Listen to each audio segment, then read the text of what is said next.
Retro. Hey, this is Catherine Tabor, Senator Padmé Amidala from Star Wars The Clone Wars, and you're listening to Jay and Dennis on Podcast Stardust. Stay on the light side.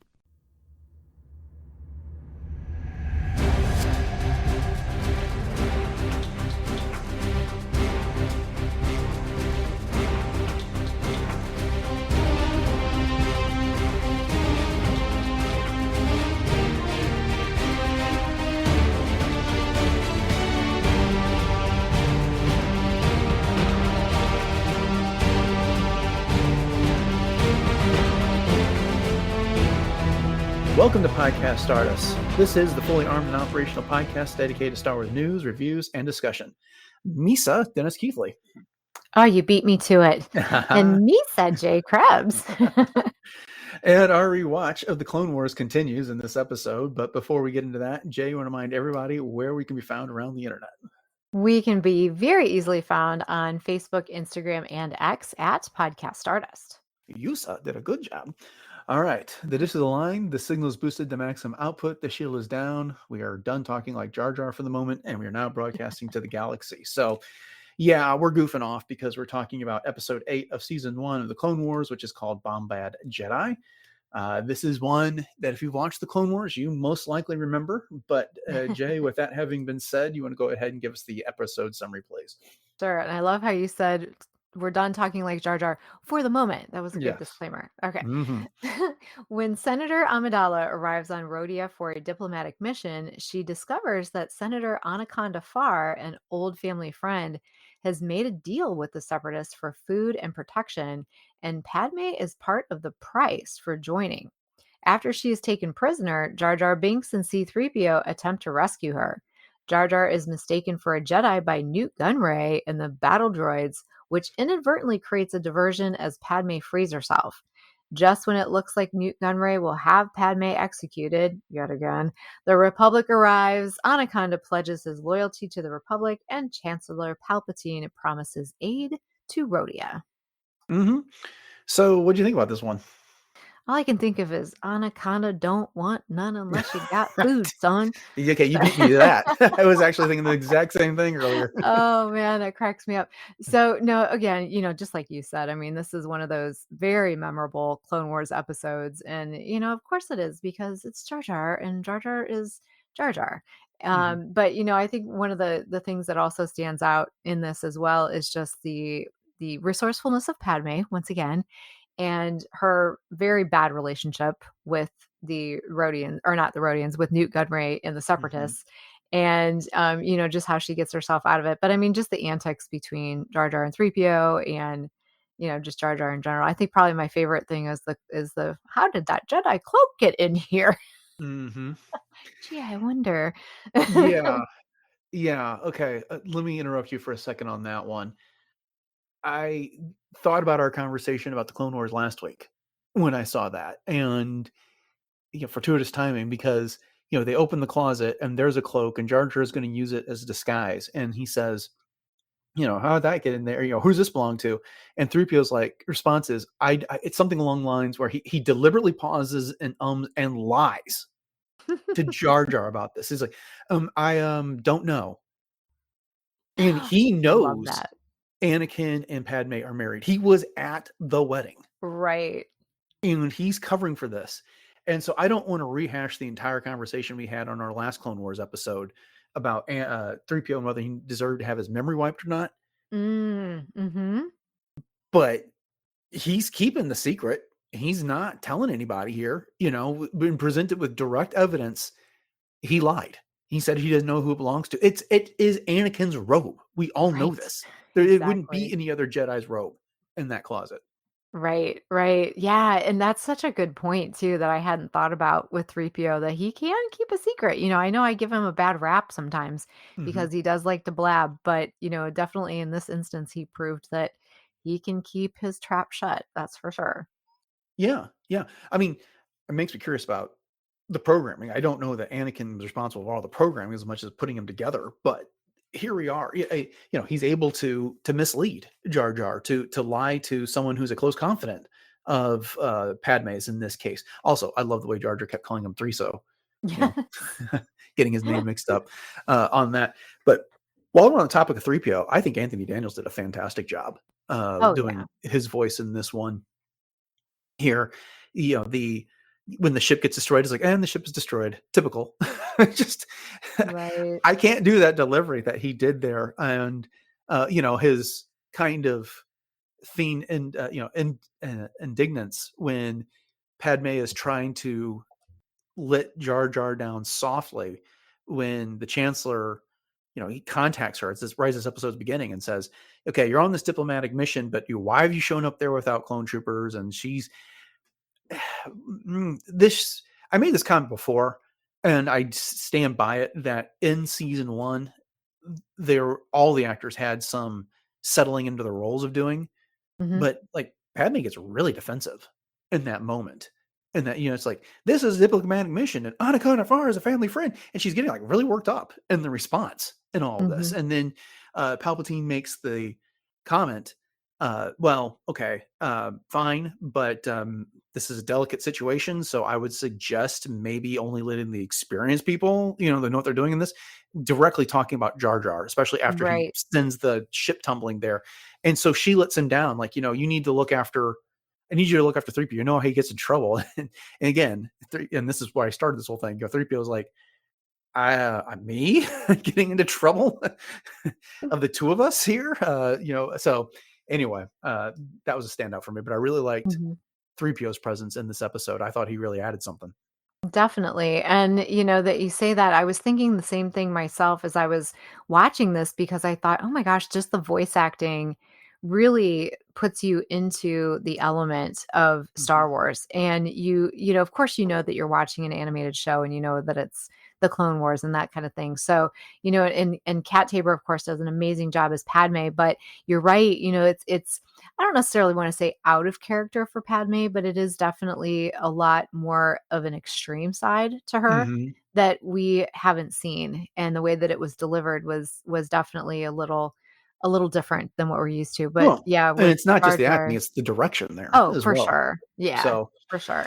And Jar Jar just, falling into the holo projector and then knocking the ship offline, and then Padme just very, like almost like, all right, here we go again, pulls mhm. back on the yoke and gets it in line and gets it back to where it needs to go.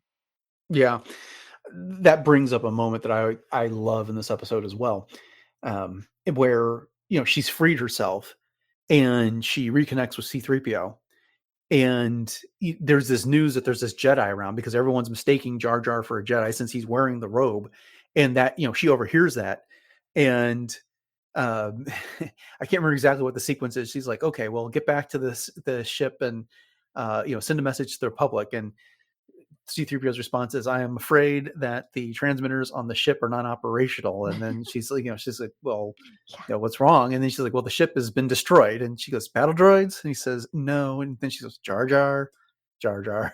So Yeah. that's such a just great delivery on both their parts there. But, contrary to what I said, Anthony Daniels has been in C-3PO for a long time. And Ahmed Best is Jar Jar Binks on Right. this. And he does a fantastic job doing Jar Jar's role in this. Oh, for sure. Yeah, and again, it's just very immersive to hear those being played out by, the true masters of the characters themselves. And, Mhm. just real quickly as you were talking about Padme freeing herself, all I could think of is that has got to be, Rabe's doing, because she was the one that what always had everything in the wardrobe that was Mhm. weaponized. And so we went on to learn that she was the one that probably was able to let Padme free herself in the Geonosian arena too, when she had her little picks up her sleeve, literally. So Mhm. that's all I could think of was, oh gosh, it had to be Rabe, the wardrobe mistress, that was responsible for that one. But maybe not. I mean, maybe Padme was, learned from all of that and was very well equipped. Yeah. So I guess we did neglect to mention this is also Jar Jar's first appearance in the Clone Wars. Oh yeah. And is this episode here, and that gives me an excuse to ask you here. What did you think overall about? I mean, like I said, this is a very memorable episode, if for no other reason because it's kind of on the silly side here, but overall tone. I mean, I'll just come out and say this is not one of my favorite episodes of the show. It's certainly memorable for the things that happens, but memorable does not necessarily equate with great. But what do Sure. you think? I mean, and I guess this is my way of asking is like, what did you think of all the crazy antics and things that Jar Jar got up to in this one? Well, one thing that I thought about is, of course, this is after the movie Attack of the Clones, obviously. Mhm. And so we know that Jar Jar has been kind of promoted, if you will, to becoming part of Naboo's entourage. It's And Representative but Binks. right, so he's come a long way since that, but yet we still know him as being Jar Jar. So I mean, I think it's true to form in that one of the things with the Clone Wars that it was originally supposed to be in the first place was a kids show. Mhm. And Jar Jar was always said by George Lucas to be for the kids. So, in that vein, I think that this episode completely succeeds as an amazing episode for kids. And it still gives you the adventure, still gives you the fun.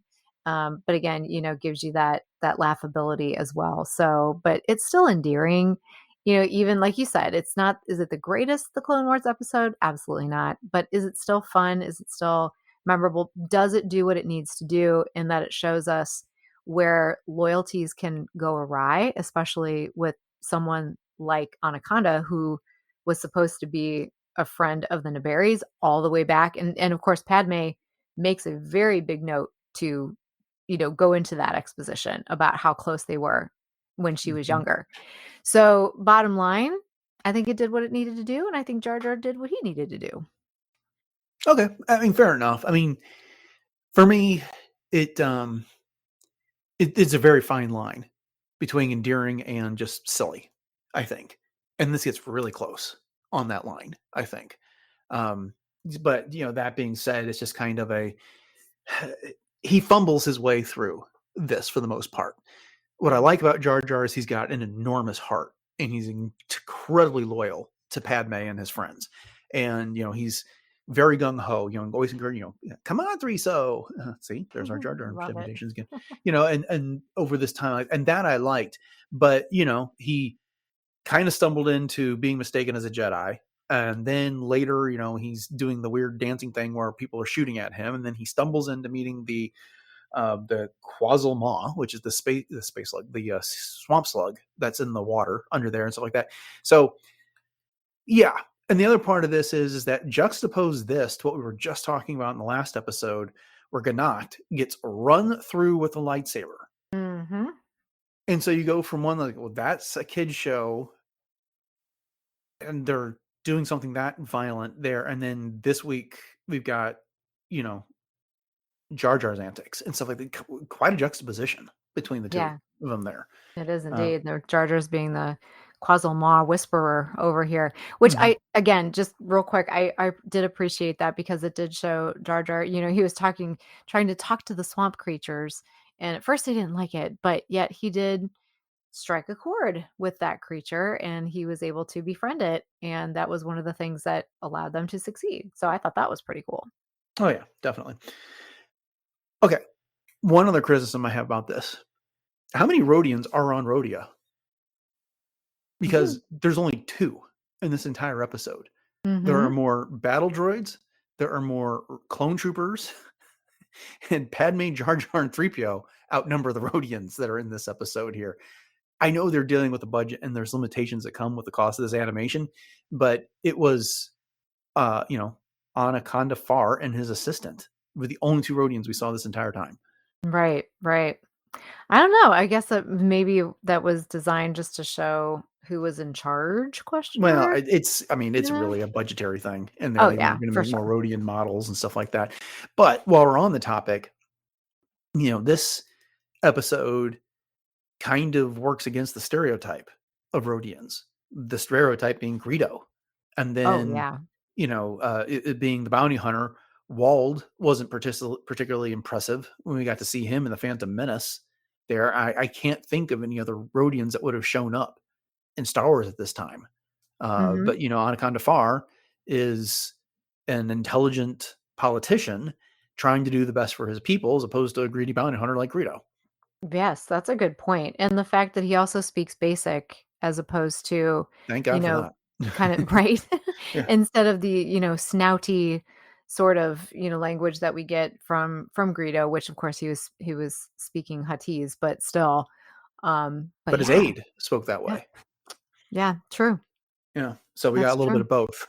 So Mhm. at least we could understand Anaconda. And that needed to be a bit more dignified. And then other than us having to, do the trick like they always do with Chewbacca. Well, Chewbacca will moan out something and then Han will say, "You said it, Chewie. Where did you dig up that old fossil?" So he basically tells you Mhm. what the other person just said. And, this worked out well in this case here. Exactly. Yeah, and then we get New Gunray, which I believe this is also his first appearance in the Clone Wars. Um, and he gets captured again. And we already had the comment in was Attack of the Clones, I believe. Oh, and Co Bibble, makes the comment that's like, it's unthinkable. He's been tried so many, how many times has been tried, blah blah, blah, and and he still is out there running around. And now he's been captured again, and we all know he's going to escape again in this Right. case.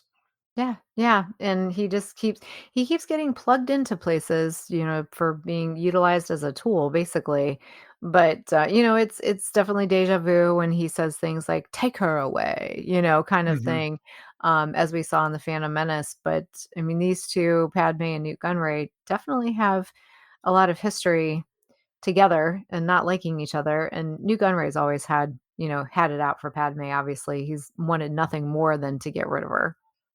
Yeah, and at one point he's got her set up to be executed. Right. They call in the droidicas, and they're all lined up to pulverize her in that her and 3PO in that instance before Jar Jar shows up posing as the Jedi again, and then he gets the Quasel Maw to attack and do things there. Which again, it's the I'm just being honest about these episodes. I enjoy the episode. I'm not sure I'd give it an A rating or anything like that, but it's fun, and I'm just thinking about the tones and stuff like that. You go from a lot of the slapstick that we get with Jar Jar to a very serious moment where Padme is lined up and about to be shot to death in Mhm. this.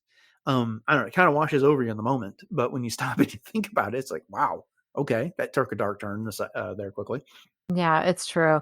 And you know what else I thought about too is just the idea that, okay, so there's worlds that are deciding, do we side with the separatists? Do we side with the republic? Do we remain neutral? What do we do?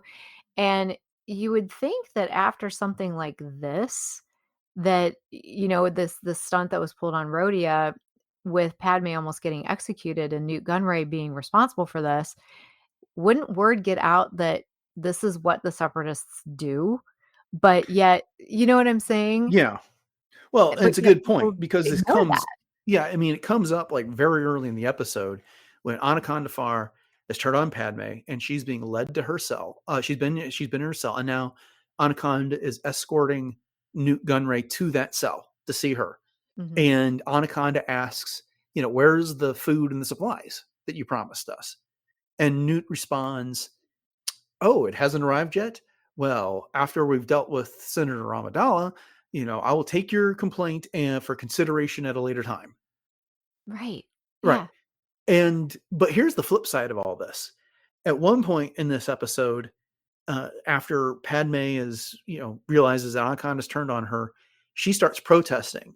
And she's like, if we had known about this, then, it takes a little time, but the Senate would have acted and they would have sent supplies and stuff like that. And I'm like, this is the same woman who made an appeal to the Senate in the Phantom Menace to get relief for her homeworld Mhm. because the separatists had invaded it and her people were starving and dying. And the Senate couldn't do anything about it. So she had to go back and take matters into her own hand. I'm like, I was like, was that really a heartfelt plea, Padme? I mean, did you really Mhm. believe that the Senate would be able to do something for Rodia as fast as you promise without this type of thing happening?